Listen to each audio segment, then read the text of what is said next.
Hi folks, my name is David Villar and welcome to this presentation on clinical effects of meloxicam.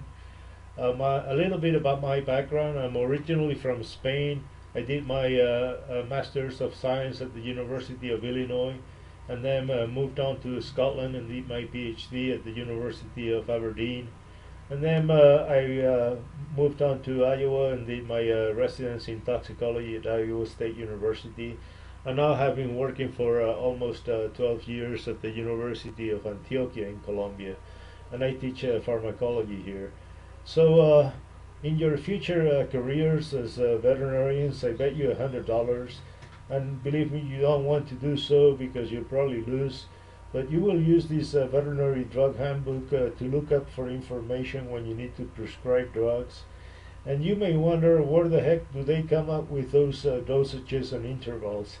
Well, this is what we're going to see here in some of these videos. All the information in these drug handbooks come from the type of studies that we're going to see here. And the other reason why we choose to talk about non-steroidal anti-inflammatories is because after antimicrobials, they're probably the second group of drugs that will most frequently be used in practice. So the sooner you become acquainted with them, probably the better. They're crucial to control pain. Nobody, including animals, like to be in pain. And this will be probably a good start to see the different clinical effects of these important categories of drugs. So before I start with the specifics of the study, it's important to remind what are the main signs of inflammation, because as we will see, these are the things that will be evaluated in the clinical effects of the anti-inflammatory drugs. There are five cardinal signs of inflammations, which are heat, redness, pain, swelling or edema, and loss of function. And these are basically a reflection of the changes that are taking place in the local blood vessels as they're written here. And the idea or purpose of this inflammatory process is basically to allow the body to defend itself from any invading organism, and basically to promote the repair of injured tissues. When the body is able to repel the insult and restore the damage in acute inflammations, you basically get a complete resolution and repair if those tissues are capable of regenerating. However, if the distraction is too severe or the insult tends to persist, then the inflammation becomes chronic, and then the normal tissues tend to be replaced with the scar tissue, and usually there is a loss of function. So what triggers the inflammatory response? Well, basically the state of inflammation is set up when the tissues are physically damaged, or there are pathogens that are recognized by, say, white blood cells. And either way, they're going to be released what are called inflammatory mediators, which cause the inflammatory response. For example, there are macrophages and neutrophils that can secrete prostaglandins and leukotrienes from degraded membrane phospholipids. And these are produced really rapidly when there is an injury. And what we see here is just the beginning of what could be a cascade of many other mediators that come later, and I will not really get into here. But as you can see here, the non-steroidal anti-inflammatories block the enzyme cyclooxygenase, which converts the arachidonic acid into prostaglandins. And these prostaglandins are, as I say, just one of many mediators, and as I say, there are many others. For example, if you were to have an allergy, which is a type of inflammation, and you were to take an aspirin or acetaminophen, it will probably not do anything, because the type of mediators in allergies are different from the prostaglandins. So basically, just remember that non-steroidal anti-inflammatories are basically going to block the production of prostaglandins. So with this preliminary introduction out of the way, let's look at what they did in this study. As the title says, they wanted to evaluate the value of a new inflammation model in the cat, which will allow to predict the dose regimens of meloxicam when the animal has an acute inflammation. Now today the models of inflammation must meet certain criteria, like providing clinically relevant endpoints. For example, mice are not really good models because you cannot really evaluate lameness. This is obviously not a problem when if we use cats or dogs. The models need to be reversible so that the animal can be rehabilitated and obviously not euthanized. And in the case of dogs and cats, ideally you want to give them out for adoption. The inflammation should also be sustained for several days so that you can evaluate the effect of anti-inflammatory drugs.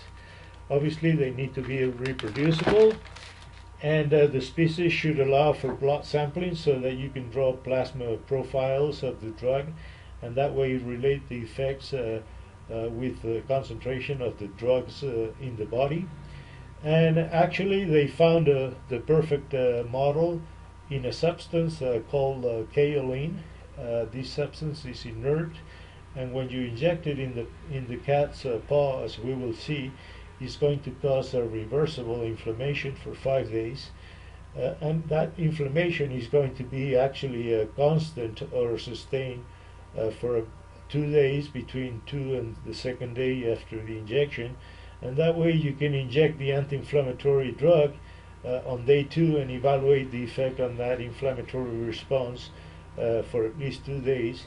And after that, the body is going to reabsorb that substance, and it will actually not leave any traces or chronic effects like if nothing ever happened, so to speak.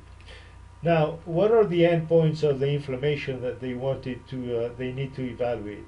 Well, as we already talked about in the first slide, they want to check for the antipyretic effects. Those are the effects on obviously the body temperature and the local temperature. The swelling, which is how much edema there is on that paw. The analgesia, which refers to how much pain relief is being provided by the meloxicam. They will measure basically 2 variables, which are the pain score and the locomotion. And finally, the loss of function, for which they are going to measure the locomotion and the lameness score. And as you can see here, the locomotion is really a hybrid of pain and loss of functional by the edema of that paw. If that leg is really swollen, it may not be able to, the animal will not be able to walk normally, and that kind of makes sense.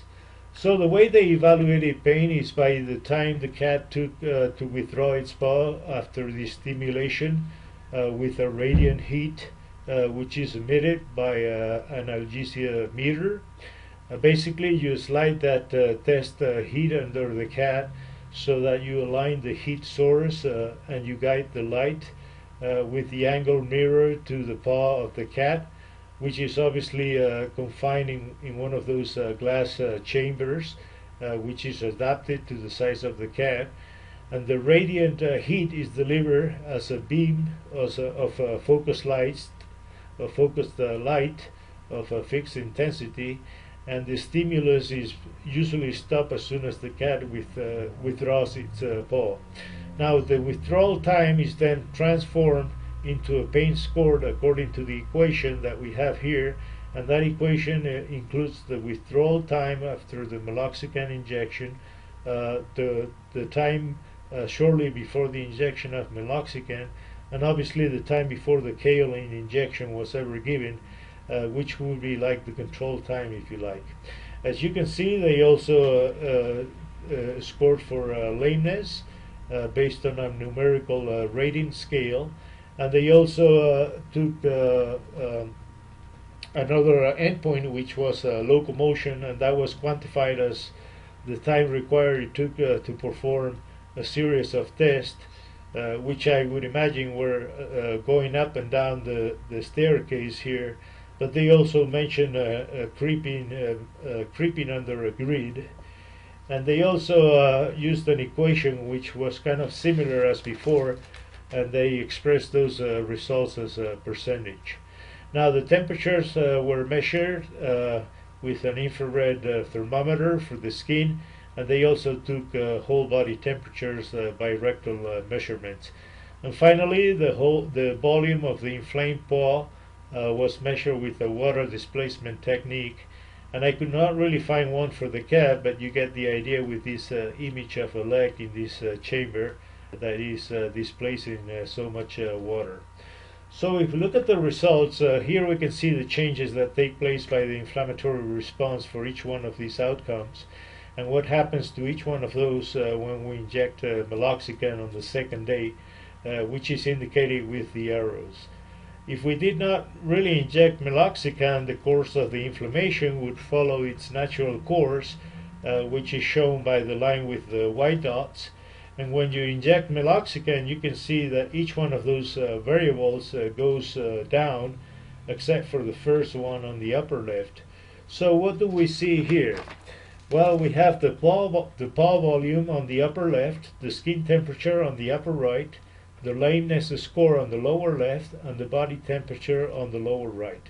So on day 0, they injected kaolin on the cat's paw, and they created the inflammation that reaches peak on day 2 for most things except for the paw volume that, as you can see, continue to go up. So if you notice, from day 2 until day 4, the inflammation was pretty stable. It didn't really go up and down. And then after day 4, it kind of started to decline on its own. So if we injected meloxicam on day 2, we would be able to see how it behaves when it's not really going up or down. If you look at the body temperature, it had really a very dramatic effect on almost restoring the normal body temperature in just a matter of a few hours. And that effect lasted for almost 24 hours. And it also had a very strong effect, and a very rapid one, on diminishing the lameness score on that cat. It didn't really go down all the way down to 0, as you can see, but it almost did. And as you can see, the effect was lasted for more than 24 hours. Now, if we look at the effect on the local temperature, this wasn't really as great as it did on the whole body temperature. It really didn't go down very much compared to, as I say, to the whole body temperature. And if we look at the effect on the paw volume, there wasn't really any effect whatsoever. In other words, the edema stayed the same. Now let's look at the other two outcomes, which were the locomotion and the pain score. The cat was not really able to gain its normal function or speed going up and down those stairs, but there was a very substantial or partial gain of the locomotion, and it remained that way for more than 24 hours. And as you can see, it did really not go up again where it was when they injected meloxicam on the second day, which is really a good thing. What's really interesting, if we look at the pain score, is that it did something completely different from the other endpoints when we injected meloxicam. If you look at the scale, when we injected meloxicam, it decreased the pain below the baseline that was supposed to have when there was no inflammation. In other words, it created what they call a hypoalgesic effect, which lasted for more than 24 hours, and the peak effect took place at 5 hours after the injection. This is actually very important and has a practical side, because when you plan on doing surgery, you need to provide analgesia before you start doing whatever incision on those tissues. And actually, non-steroidal anti-inflammatories are too slow to provide that analgesic effect. And this type of studies are actually a perfect proof that they do not work immediately. They take several hours to kick in. So if we measure the difference between the peak, which as you can see is at about 80%, and the maximal effect, which was achieved at about minus 160, the overall effect or decrease would be about 240. So basically we are actually getting more than 100% pain relief altogether. We could also say that meloxicam is actually increasing the pain threshold in normal tissues, but actually that would require a different type of studies. Nonetheless, as I say, we cannot really reach that conclusion from this type of a study. Now let's try to wrap up everything. I made this graph with some of the data from the paper, and I can tell you I not really quite understand most of it, but I think one of their main objectives was to find the efficacy, the potency, and the sensitivity of meloxicam for each one of those endpoints. So on the y-axis we have the efficacy, which is expressed as a percentage. If you reach 100%, it means that meloxicam will be able to totally restore that endpoint to its baseline value. So for example, for body temperature, if you have a fever and you treat it with meloxicam, it will totally go away. So in that respect, we can say that meloxicam is very efficient when it comes down to providing antipyretic effect. As you can see, you can totally neutralize a fever because you reach 100% efficacy. Meloxicam, with this type of model and the way they scored pain, they could get a value that was below baseline. So that explains why they got a value of more than 100% for pain score. In other words, they explain that as a hypoalgesic effect of meloxicam. And as you can see here, meloxicam was not able to neutralize or achieve 100% efficacy for really any of the other endpoints. Now the other pharmacodynamic parameter they were interested was potency. And this is at what concentration of meloxicam in blood do I attain a certain clinical effect. So as you can see here, they needed to lower concentrations of meloxicam to have an effect on body temperature compared to any of the other endpoints. Obviously, that's why they needed to collect blood samples from the cats at any time. At the same time, they were doing all the clinical measurements. And the final pharmacodynamic parameter was sensitivity, and that's basically the slope of those curves, and that basically tells you what range of concentrations they were getting an effect for any particular endpoint.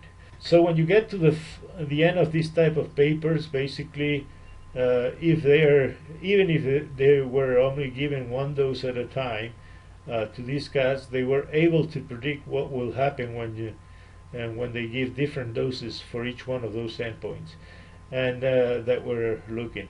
For example, in these two graphs, they were simulating what will happen to the body temperature and the pain score when they deliver a dose of meloxicam going from 0.1 milligrams per kilogram all the way up to 1 milligram per kilogram in a 24-hour period. Having said that, there are other considerations that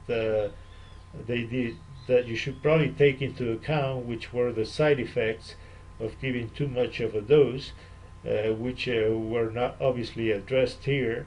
And I can tell you that meloxicam is one of those drugs that doesn't have a really wide margin of safety, so you have to be careful about it. At the same time, I can tell you that meloxicam at low doses is one of those drugs, and you can remember this if you want for the rest of your life. At the moment, is one of those non-steroidal anti-inflammatory drugs which is being used chronically for cats with osteoarthritis. And it has really been shown that it improves their well-being. They jump more, they show more willingness to jump, they show a decrease in stiffness, an increase in activity soon after they get started on the medication. So it has a lot of advantages compared to other non-steroidals for chronic cases. Now, I don't want to overwhelm you with information. This is kind of the final table that summarizes everything in this study, because it kind of tells you what dose, at what dose you will attain a given effect. and that given effect is the maximum response for each one of those endpoints that we were looking. This is what they have on the right part of this table, and on the left part of the table what they have is kind of what I showed you on the graph earlier. What you would basically is what would be the maximum response that would be attained for each endpoint at each one of those concentrations. So this is kind of my final slide of this presentation.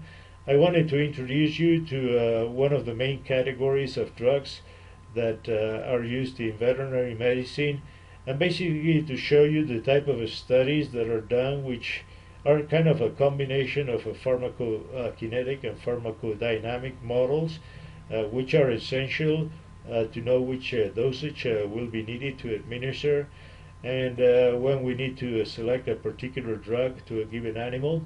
So thanks for watching this video, and until next time, take care. Bye bye.